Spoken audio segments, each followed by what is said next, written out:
नमस्कार दोस्तों, आपका मेरे YouTube चैनल सनातन त्योहार में स्वागत है। आज मैं आपको कार्तिक मास की 10वां अध्याय की कथा सुनाने जा रही हूँ। अगर आपको यह कथा पसंद आए तो कमेंट बॉक्स में कमेंट करके ज़रूर बताएं। साथ ही आप मेरे चैनल पर नए हैं तो प्लीज़ मेरे चैनल को सब्सक्राइब करें और बेल आइकन पर क्लिक ज़रूर करें, जिससे मेरी वीडियो के नोटिफिकेशन आपको मिलती रहे। एक छोटे से गांव में एक दरिद्रदा विधवा ब्राह्मणी रहती थी। उसका 6 वर्ष का बालक सुवन के अतिरिक्त उसका कोई नहीं था। वह 2-4 भले घरों से भिक्षा मांगकर अपना तथा अपने बच्चे का पेट भरती थी और भगवान का भजन करती थी। भीख पूरी न मिलती तो बालक को खिलाकर स्वयं उपवास कर लेती थी। यही क्रम चलता आ रहा था। ब्राह्मणी को लगा कि ब्राह्मण के बालक को 2 अक्षर न आए यह ठीक नहीं है। गांव में पढ़ने की व्यवस्था नहीं थी। गांव में 2 कोस पर एक पाठशाला थी। ब्राह्मणी अपने बेटे को लेकर वहां गई। उसकी दरिद्रता तथा रोने पर दया करके वहां के अध्यापक ने बच्चे को पढ़ाना स्वीकार कर लिया। वह पढ़ने वाले छात्र गुरु के घर में रहते थे, किंतु ब्राह्मणी का पुत्र सुवन अभी बहुत छोटा था और ब्राह्मणी को भी अपने पुत्र को देखे बिना चैन नहीं पड़ता था। अतः सुवन नित्य पढ़ने जाता और सायंकाल घर लौटता था। उसको विद्या प्राप्ति के लिए प्रतिदिन 4 कोस चलना पड़ता था। मार्ग में कुछ दूर जंगल था। शाम को लौटने में अंधेरा होने लगता था। उस जंगल में सुवन को डर लगता था। एक दिन गुरुजी के यहाँ कोई उत्सव था। सुवन को अधिक देर हो गई और जब वह घर लौटने लगा तो रात हो गई। अंधेरी रात में जंगली जानवरों की आवाज़ से बालक सुवन भय से डर डर कांपने लगा। ब्राह्मणी भी देर होने के कारण बच्चे को ढूंढने निकली थी। इसी प्रकार अपने पुत्र को वो ले आई। सुवन ने बड़ी सरलता से कहा, माँ, दूसरे लड़के को साथ ले जाने तो उनके नौकर आते हैं। मुझे जंगल में आज बहुत डर लगा। तू मेरे लिए एक नौकर रख दे। मोहन की बातें सुनकर बेचारी ब्राह्मणी रोने लगी। उसके पास इतना पैसा कहाँ के नौकर रख सके। माता को रोते देख सोहन ने कहा, माँ तू रो मत, हमारा कोई नहीं है। अब ब्राह्मणी ने उत्तर दिया। उसका हृदय व्यथा से भर गया। उसने कहा, बेटा, गोपाल को छोड़कर और कोई हमारा सहारा नहीं है। बच्चे के समझ में इतनी ही बात आई कि कोई गोपाल उसका है। उसने पूछा, गोपाल कौन है? वे क्या करते हैं और वे हमारे क्या लगते हैं? उसने पूछा, गोपाल वे हमारे क्या लगते हैं, मेरे और कहाँ रहते हैं? ब्राह्मणी ने सरल भाव से कह दिया, वे तुम्हारे भाई लगते हैं, सभी जगह रहते हैं, परंतु आसानी से नहीं दिखते हैं। संसार में ऐसा कौन सा स्थान है जहाँ वे नहीं रहते? लेकिन उन्हें तो देखा था ध्रुव ने, प्रहलाद ने और गोकुल के गोपों ने। बालक को तो अपने गोपाल भाई को जानना था। वो अपनी माँ से पूछने लगा, गोपाल मुझसे छोटे हैं या बड़े? अपने घर आते हैं या नहीं? माता ने उससे बताया, तुमसे वे बड़े हैं और घर भी आते हैं, पर हम लोगों को दिखाई नहीं दे सकते हैं। जो उनको पाने के लिए व्याकुल था, उसी के पुकारने पर वे उसके पास आते हैं।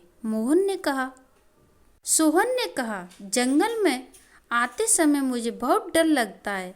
मैं उस समय बहुत व्याकुल हो जाता हूँ। वहाँ जाकर मैंने पुकारा तो वहाँ पर गोपाल भाई आएंगे। माता ने कहा, हाँ बेटा, तू विश्वास के साथ पुकारेगा तो वे अवश्य आएंगे। मोहन की समझ में इतनी बात आई कि जंगल में अब डरने की जरूरत नहीं है। डर लगने पर मैं व्याकुल होकर पुकारूंगा तो मेरा गोपाल भाई आ जाएंगे। दूसरे दिन पाठशाला से लौटते समय जब वह वन पहुंचा तो उसे डर लगने लगा। उसने पुकारा, गोपाल भाई तुम कहाँ हो? मुझे डर लगता है, मैं व्याकुल हो रहा हूँ। गोपाल भाई फिर क्या करता? जो दीन बंधु हैं, दीनों को पुकारने पर वह कैसे नहीं बोलेंगे? मोहन को बड़ा ही मधुर स्वर सुनाई पड़ा, भैया तू डर मत, मैं अभी आया। यह सब सुनते ही सोहन का भय भाग गया। थोड़ी दूर चलते ही उसने देखा कि बहुत ही सुंदर ग्वाल उसके पास आ गया। ये हाथ पकड़कर बातचीत करने लगा, साथ ही साथ चलने लगा, उसके साथ खेलने लगा। वन की सीमा तक वह पहुंचा कर लौट गया। गोपाल भाई को पाकर सोहन का भय दूर हो जाता है। घर आकर उसने अपनी माँ को सारी बात बताई। तब माँ ब्राह्मणी हाथ जोड़कर गद्गद हो अपने प्रभु को प्रणाम करने लगी। उसने समझ लिया कि दया माई द्रौपदी और गजेंद्र की पुकार पर दौड़ पड़े हैं। मेरे भोले बालक की पुकार पर भी वहीं आ गए थे। ऐसा नित्य होने लगा। एक दिन उसके गुरुजी के पिता की श्रद्धा होने लगा। गुरुजी सबसे कुछ लाने को कह रहे थे। सोहन ने भी सरलता से पूछा, गुरुजी मैं क्या लाऊं? गुरु के ब्राह्मणी की अवस्था का पता था। उन्होंने कहा, बेटा तुमको कुछ नहीं लाना होगा। लेकिन सोहन को यह बात कैसे अच्छी लगती। सब लड़के लाएंगे तो मैं क्यों ना लाऊं? उसके हट को देखकर गुरुजी ने कह दिया, अच्छा तुम एक लोटा दूध ले आना। घर जाकर सोहन ने माता से गुरुजी के पिता के श्रद्धा की बात कही और यह भी कहा, मुझे एक लोटा दूध दे दो। ब्राह्मणी के घर में तो कुछ नहीं था जो वह दूध लाकर दे देती। मांगने पर भी उसे दूध कौन देता? लेकिन मोहन ठहरा बालक। अंत में माता ने उसे समझाया, तू गोपाल भाई से दूध मांग लेना, वे अवश्य प्रबंध कर देंगे। दूसरे दिन मोहन ने जंगल में गोपाल भाई को जाते ही पुकारा, मिलने आ गई। आज मेरे गुरुजी के पिता का श्रद्धा है, मुझे एक लोटा दूध लेकर जाना है। माँ ने कहा है कि गोपाल भाई से मांग लेना, इसलिए मुझे तुम एक लोटा दूध लाकर दे दो। गोपाल ने कहा, मैं तो पहले से यह लोटा भरकर ले आया हूँ, तुम इसे ले जाओ। मोहन बहुत प्रसन्न हुआ। पाठशाला में गुरुजी दूसरे लड़कों के उपहार देखने और रखवाने में लगे थे। मोहन हंसता हुआ पहुंचा। कुछ देर तो वह प्रतीक्षा करता रहा कि उसके दूध को भी गुरुजी देखेंगे, पर जब किसी का ध्यान उसकी ओर न गया तब वह बोला, गुरुजी मैं दूध लाया हूँ।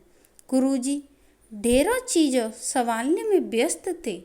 मोहन ने जब उन्हें स्मरण दिलाया तब झुंझुलाकर बोले, जरा सा दूध लाकर यह लड़का कान खा जा रहा है, जैसे इसने हमें निहाल कर दिया। इसका दूध किसी बर्तन में डालकर हटाओ, इसे यहाँ से भगा दो। मोहन अपने इस अपमान से खिन्न हो गया। उसका उत्सव चला गया। उसके नेत्रों से आंसू गिरने लगे। नौकर ने लोटा लेकर दूध को कटोरे में डाला तो कटोरा भर गया। फिर उसको गिलास में डाला तो गिलास भर गया। बाल्टी में डाला तो बाल्टी भर गई।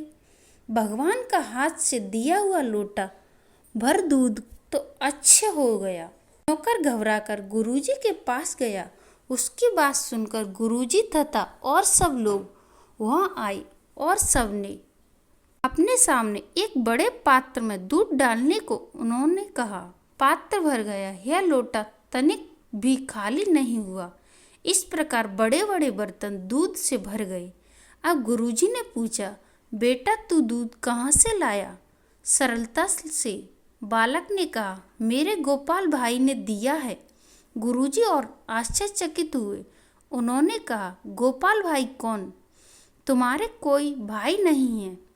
मोहन ने दृढ़ता से कहा, क्यों नहीं, गोपाल मेरा बड़ा भाई है। वह मुझे रोज वन में मिलने आती हैं। माँ कहती है कि वह सब जगह रहती हैं पर दिखाई नहीं देते। कोई उसे बहुत प्यार से व्याकुल होकर पुकारे तो वे तभी दौड़े चले आती हैं। उससे भी कुछ मांगना चाहें वे तुरंत दे देते हैं। अब गुरुजी कुछ समझ नहीं पा रहे थे। मोहन को उन्होंने हृदय से लगा लिया। श्रद्धा में उस दिन खीर बनी थी और ब्राह्मण उसके स्वाद का वर्णन करते हुए तृप्त नहीं होते थे। गोपाल भाई के दूध का स्वाद स्वर्ग के अमृत से भी बढ़कर था। तब संसार के किसी पदार्थ में कहाँ से होगा। उस दूध का बना श्रद्धांत पकार पाकर गुरुजी के पितृ बहुत प्रसन्न हुए। माया से मुक्त भी हो गए। श्रद्धा समाप्त हुआ। संध्या को सब लोग घर चले गए। मोहन को गुरुजी ने रोक लिया था। अब उन्होंने कहा, बेटा मैं तेरे साथ चलता हूँ, तू मुझे अपने गोपाल भाई के दर्शन करा देना। मोहन ने कहा, चलिए मेरे साथ, मेरा गोपाल भाई तो पुकारते ही आ जाते हैं। वन में पहुंचकर उसने पुकारा। उत्तर में उसे सुनाई पड़ा, आज तुम अकेले तो नहीं हो, तुम्हें डर नहीं लग रहा, इसलिए मैं नहीं आ रहा हूँ। मोहन ने कहा, मेरे गुरुजी तुम्हें देखना चाहते हैं, तुम जल्दी आओ। जब मोहन ने गोपाल भाई को देखा तो गुरुजी से कहा, आपने देखा मेरा गोपाल भाई कितना सुंदर है। गुरुजी कहने लगे, मुझे तो कोई दिखाई नहीं दिया, मैं तो यह प्रकाश मात्र देख रहा हूँ। अब मोहन ने कहा, गोपाल भाई तुम मेरे गुरुजी को दिखाई क्यों नहीं दे रहे हो। उत्तर में मिला, तुम्हारी बात दूसरी है, तुम्हारा अंतकरण शुद्ध है, तुम्हें सरल विश्वास है, अतः मैं तुम्हारे पास रहता हूँ। तुम्हारे गुरुदेव को प्रकाश दिखाई दे रहा है, उनके लिए वही बहुत है, उनका इतने से ही कल्याण हो जाएगा। उस अमृत भरे स्वर को सुनकर गुरुदेव का हृदय कपकपाने लगा। उन्होंने अपने हृदय में भगवान के दर्शन हुए। भगवान की उन्होंने स्तुति की। कुछ देर में जब भगवान अंतर ध्यान हो गए तब मोहन को साथ लेकर वे घर ले गए। वहां पहुंचकर उनके नेत्र भी धन्य हो गए। गोपाल भाई उस ब्राह्मणी को गोद में बैठे थे और माता के नेत्रों की असुर धारा, उनकी काली धारा अलंकों को भिगो रही थी। माता का शरीर शुद्ध बुद्ध ही नहीं था। प्रेम से बोलिए बांके बिहारी की जय।